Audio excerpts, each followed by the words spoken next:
Olá, meus queridos. A todos uma boa noite, bom dia ou boa tarde, a depender do horário que você vai ver o vídeo. E eu quero falar para vocês aí desse acordo que o Donald Trump, disse nesse dia 30 ter fechado com o grupo Hamas da faixa de Gaza. Então, Trump disse que fechou um acordo para o desarmamento do Hamas na faixa de Gaza.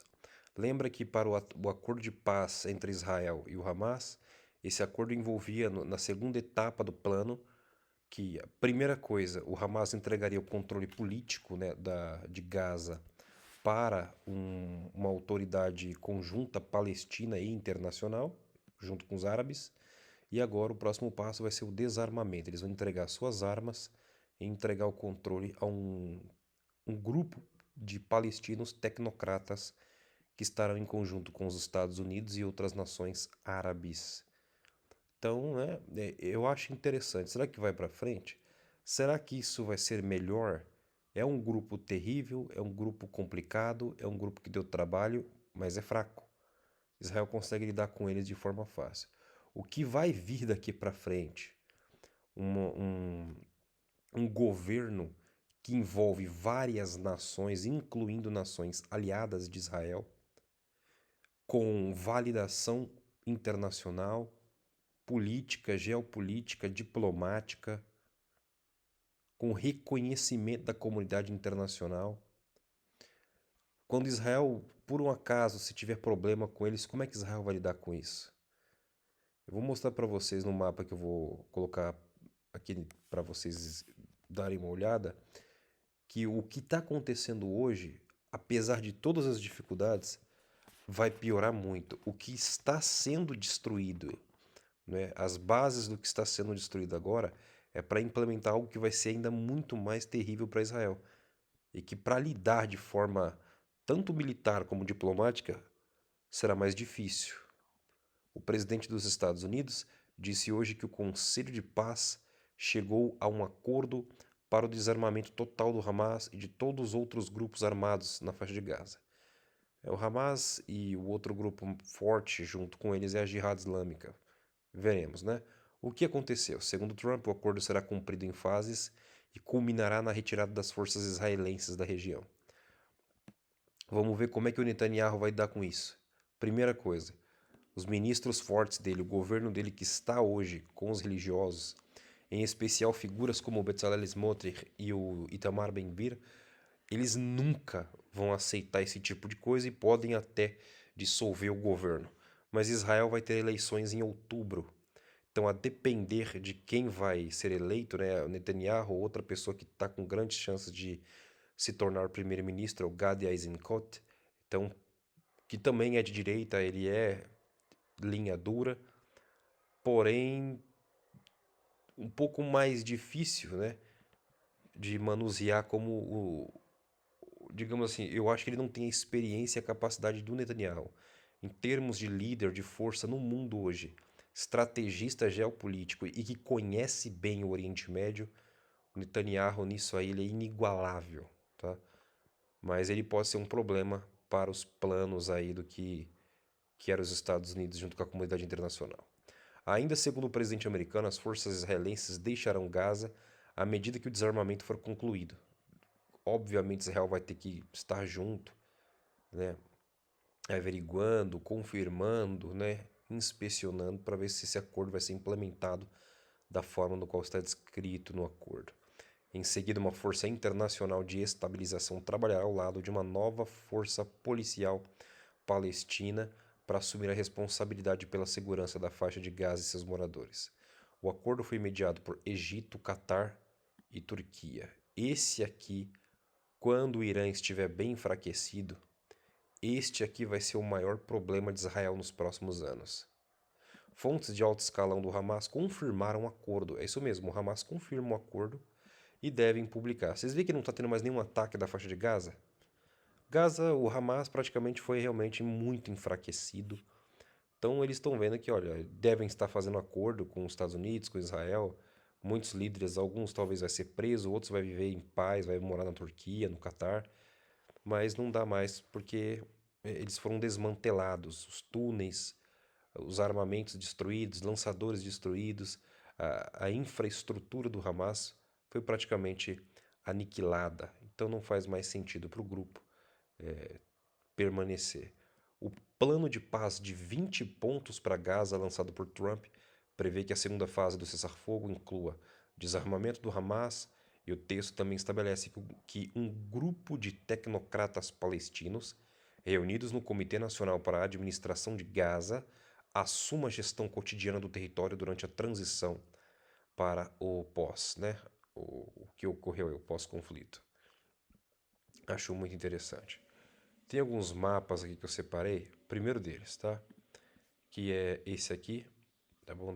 De Gaza, ou da faixa de Gaza. Quer ver? Só os pontos de conflito que Israel tem hoje. Em vermelho é Israel e os palestinos, que já está praticamente eliminado. No Líbano, o Hezbollah ainda tem força, mas também está sendo bem enfraquecido. E aqui esse pontinho vermelho, bem aqui, ó, é onde há conflitos por causa dos drusos, né? Até aí, tudo bem. Vamos lá? Vamos para o outro mapa. Esse aqui eu quero mostrar depois. Antes dele, eu tenho esse aqui, ó. Este mapinha é interessante. Vamos lá. Como é que está sendo feito, né? Primeiro, o tamanho do Estado hebreu. E esse aqui é Gaza. Essa partezinha rosa aqui, ó, seria Gaza. Hoje, Gaza está dividida desta forma aqui. Essa parte rosa que vocês estão vendo, que é a maior parte, mais de 90% do território, é a ocupação israelense. Ou seja, a IDF controla praticamente toda a faixa de Gaza, inclusive os pontos onde havia saída e entrada dos moradores ou dos combatentes, e a entrada de armas, que é aqui, ó, onde vocês estão vendo um pontinho aqui, né, o corredor Filadélfia. Então, aqui não há mais passagem de armas, que era onde havia fluxo de recursos e de armamento entre o Egito e os palestinos aqui, o Hamas. Isso acabou. Israel controla completamente essa fronteira e todo esse território, tá? Então, o grupo do Hamas realmente acabou para eles. A brincadeira chegou ao fim. Só que para isso o acordo prevê que Israel abandone toda essa área, coisa que os ministros que estão lá do Netanyahu não querem fazer. Agora eu quero mostrar para vocês um outro detalhe desses conflitos e da onde nós estamos chegando, tá? A primeira coisa que nós temos que levar em consideração. Vamos olhar aqui pro mapa, né? Vamos lá, vou aumentar a tela para vocês aqui do mapa. Hoje nós temos 2 pontos no mundo que está praticamente em ebulição, né? Economicamente nós temos um gargalo aqui que é o Estreito de Hormuz, tá? Onde eu estou passando aqui, ó, esse pontinho, tá? Onde os Estados Unidos está enfrentando o Irã, e essa rota aqui nunca mais chegou a passar mercadoria, não como antes, né? Não antes da guerra. Então, isso aqui é muito interessante. Entendeu? Por que que é interessante, né? Antes da guerra havia movimentos claros de passagem de mercadoria, o petróleo caminhava aos montes por aqui, né? Pelo Estreito de Hormuz. Todavia, né? Você pode ver que essa região aqui não passa mais como antes. E aqui é responsável por simplesmente 20% do petróleo do mundo, que sai do Irã, da costa de Arábia Saudita, Catar, Emirados e Omã. O Omã ainda consegue, mas também está bastante hostil, porque dado o cerco do Irã, sobre o cerco iraniano há um cerco americano. Agora, nessa semana, o grupo aqui, ó, em Sanaa, que não Sanaa, né, mas fica mais aqui ao norte deles. Os Houthis do Iêmen, a mando do Irã, tá? Simplesmente fecharam o estreito de Bab al-Mandeb, que dá para o Mar Vermelho, e para o Canal de Suez, que é controlado pelo Egito. E o Egito ganha muito dinheiro com isso. Pouca gente entende isso aí, né? Mas esse canal aqui do Suez, né? O, o Egito ganha muito dinheiro com isso. Mas com essa instabilidade, diminuiu a circulação também. Apreensões, tiros de advertência, e aqui é mais 5% do petróleo mundial.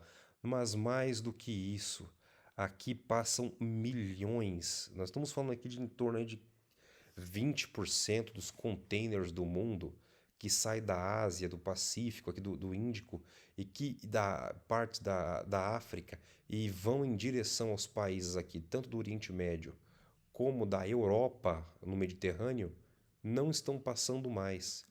Vai enfraquecer economicamente os países árabes, além do Irã, que já está em guerra, as nações aqui no centro, Turquia, mas o Egito, economicamente, vai ser muito, muito danificado.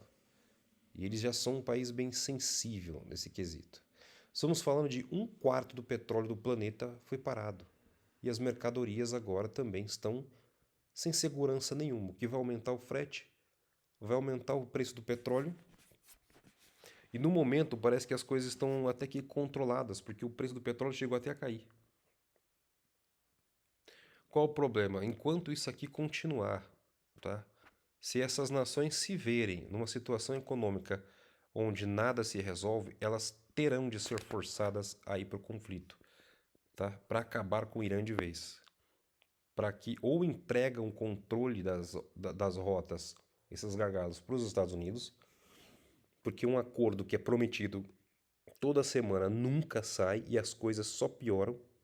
E muita gente não está percebendo por quê? Porque não chegou a doer no bolso das pessoas como, né, ainda vai. Porque as pessoas estão vivendo de muito, muito hoje, o mundo está usando seus estoques de petróleo, de grãos, mercadoria. O Brasil depende do fertilizante que sai daqui, né? Em questão de petróleo, de combustível, nem tanto o Brasil sofre. Mas se os preços do mundo são abalados, isso vai influenciar no preço do nosso petróleo aqui da Petrobras. Só que nós estamos vendo que esse conflito está levando esses locais aqui a fritar a economia, a enfraquecer as nações. Nessa semana que tá esse fim de ano, os Houthis do Iêmen fizeram um ataque com drones contra a maior, né, empresa de produção e refinaria de petróleo do mundo, que é a Arábia Saudita, é a Aramco, Saudi Aramco, e ela interrompeu a produção de petróleo. Porque eles estão em guerra aqui dentro, no Iêmen, já que a Arábia Saudita, no Iêmen, ela apoia o regime, né, o governo iemenita, e o Irã, os separatistas, né, os rebeldes Houthis do Iêmen. Então, Irã e Arábia Saudita são inimigos históricos. A Arábia Saudita é muçulmana sunita e o Irã xiita. É o que a Bíblia em Daniel vai descrever numa certa camada da profecia. É como se a Arábia Saudita fosse a líder do sul e o Irã do norte. Sunitas, né, acreditam na eleição, né?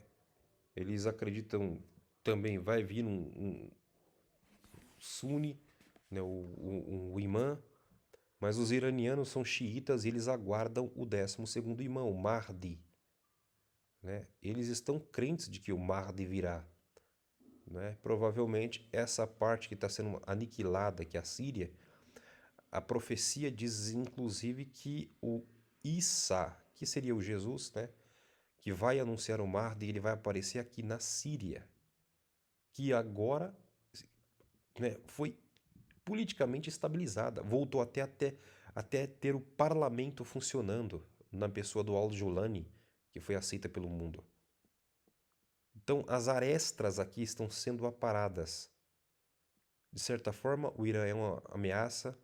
Essas nações árabes não são tão fortes e os Estados Unidos nessa semana fechou um acordo, né, para dar tecnologia nuclear para a Arábia Saudita. Em troca, a Arábia Saudita teria de fazer, né, de firmar um acordo de paz com Israel. Então, Israel e a Arábia Saudita fazem acordo de paz e provavelmente isso vai culminar até mesmo futuramente aí talvez numa aliança que envolva proteção americana e até cooperação de inteligência e militar entre essas nações, Israel, Arábia Saudita, o Egito, Jordânia, né, para eles em conjunto enfrentarem a ameaça de Irã e que em breve, quando o Irã estiver bem fraco, quem vai e está entrando e cada vez mais tomando espaço na Síria é a Turquia. E pouca gente tem falado. A Turquia está mediando o acordo entre Rússia e Ucrânia, entre agora o Israel e os palestinos. E a Turquia tem uma pessoa de Erdogan que ele acredita abertamente que vai trazer o califado islâmico novamente e ele odeia Israel. Só que a Turquia hoje ela é membro da OTAN, é o maior exército da OTAN depois dos Estados Unidos, né? Fora os Estados Unidos. É um país que está aí na lista para comprar caças americanos, tem uma boa proximidade com o governo americano, com os europeus, almeja assentar no Parlamento Europeu, né, na OTAN e também na União Europeia. Tem boas relações com a Rússia, inclusive comprando sistemas antimísseis russos, né? E é um país muito bem quisto e aceito na comunidade internacional. Quando a Turquia estiver aqui dentro da Síria totalmente, né, totalmente estabilizada e sobre controle do Estado sírio, elas vão estar aqui às portas e provavelmente vai se aproximar ainda mais do Líbano. Isso vai se tornar uma ameaça para Israel muito, muito poderosa. E quando Israel for tentar reclamar na comunidade internacional da Turquia, aí vai haver uma forte resistência. Por quê? Porque a Turquia não é o Irã. O Irã é um páreo internacional. O mundo detesta o Irã, né? Politicamente, geopoliticamente, há grande receio, há grande desconfiança. É um país detestado, criticado pelos direitos humanos, mas a Turquia não, né? A Turquia não. Então, não anotem o que eu estou falando. Nos próximos anos, o problema para Israel vai ser a Turquia.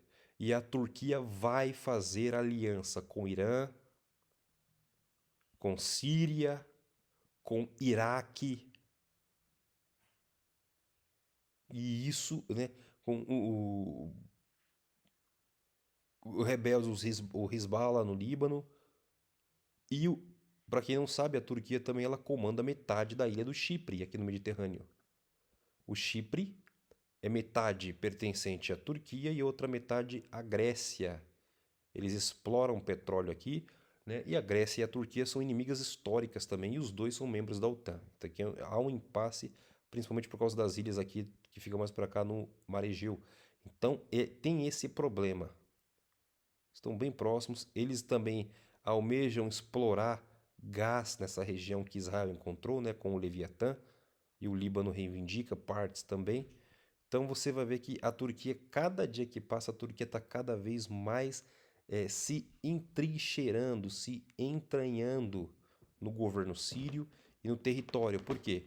Porque os curdos que têm um problema com a Turquia, que desejam ter um estado, o Kurdistão, para a Turquia isso é um problema. E a Turquia considera eles, né, o grupo dos curdos, como terroristas. E eles estão se enfrentando, atacando eles para os tirar da Síria, alegando serem uma ameaça, enquanto os expulsa da Síria, eles estão se estabelecendo cada vez mais, tomando território, fazendo aliança, se aproximando do governo, e isso uma hora vai fazer o quê? Quanto mais se aprofunda essas alianças, mais esse eixo que as escrituras vão chamar de Gog e Magog vai se consolidar e vai confrontar o Estado judeu. aí vai ser mais difícil de a comunidade apoiar Israel, defender Israel, porque aqui são países muito mais cruciais para o mundo do que é o Irã. São regimes que já estão praticamente dentro do sistema. O Irã não. Quando o Irã também tiver, acabou. Tá bom? Então eu acredito que isso aqui é inevitável. E este é o que eu queria falar para vocês. Gaza, né, Hamas já caiu, então nós vamos ter em breve um governo palestino junto com árabes e os Estados Unidos em Gaza. Exatamente como o Trump prometeu. E eu acho isso um tanto até interessante. Então aqui nessa faixa de Gaza vai ter aquela Riviera que o Kushner e o Trump descreveram. E eu gostaria de lembrar vocês que isso está justamente na profecia que Daniel, né, no capítulo 11, verso 45, diz que este líder, né, este homem, o antimessias, o anticristo, ali claramente está sendo relacionado a ele, ele vai, diz as escrituras, que ele colocará as suas tendas palacianas entre o monte glorioso, entre o monte santo, que é Jerusalém, e o grande mar, ou em outras traduções, é o grande mar Mediterrâneo, que é este aqui. O mar Mediterrâneo tinha uma conotação ainda mais importante nesse período, porque o mundo, o centro do mundo sempre foi o Oriente Médio. Ele foi para o exílio na Babilônia, na Pérsia, e o Mediterrâneo sempre foi a rota mais, né, importante. Daqui saíam as mercadorias. Israel sempre foi um eixo ali central para desaguar mercadorias do Oriente Médio para a Europa, para o norte da África e outros locais. E também para chegar em direção à Ásia, né? Então está dizendo que é o Mediterrâneo, este local, e entre o Monte Santo, entre Jerusalém. E Gaza está justamente nessa posição. Então podemos ver que este governo que vai ser instaurado aqui pode se tornar, né, o governo, como Trump criou, e ele mesmo na matéria da UOL está dizendo, que foi o acordo foi fechado pelo Conselho de Paz. O Conselho de Paz foi aquele que o Trump criou. Né? Pelo jeito, está funcionando. Quando alcançar um grande trunfo de paz entre Israel e os palestinos e realmente reconstruir Gaza e desarmar o Hamas, isso vai dar um capital político internacional para o Trump gigantesco. Talvez muitas nações entrem para o Conselho e até comecem a colocar recursos lá, e isso pode se tornar aí um competidor frente à ONU. Essa é a análise de hoje. Até os próximos vídeos, se Deus permitir vivermos. Fiquem atentos. Essa guerra está sendo para preparar caminho para o último reino, a última batalha e para instaurar no Oriente Médio novas relações, que vai trazer um governo ali que vai alcançar todas as esferas, todas as nações vão assinar esse acordo, que é o Acordo de Abraão. Vai ser um acordo que vai abranger aí esse Conselho da Paz, que vai entrar Gaza, Turquia vai entrar, várias nações irão entrar. Quando eles entrarem, estarão todos amarrados e sentenciados por esse acordo.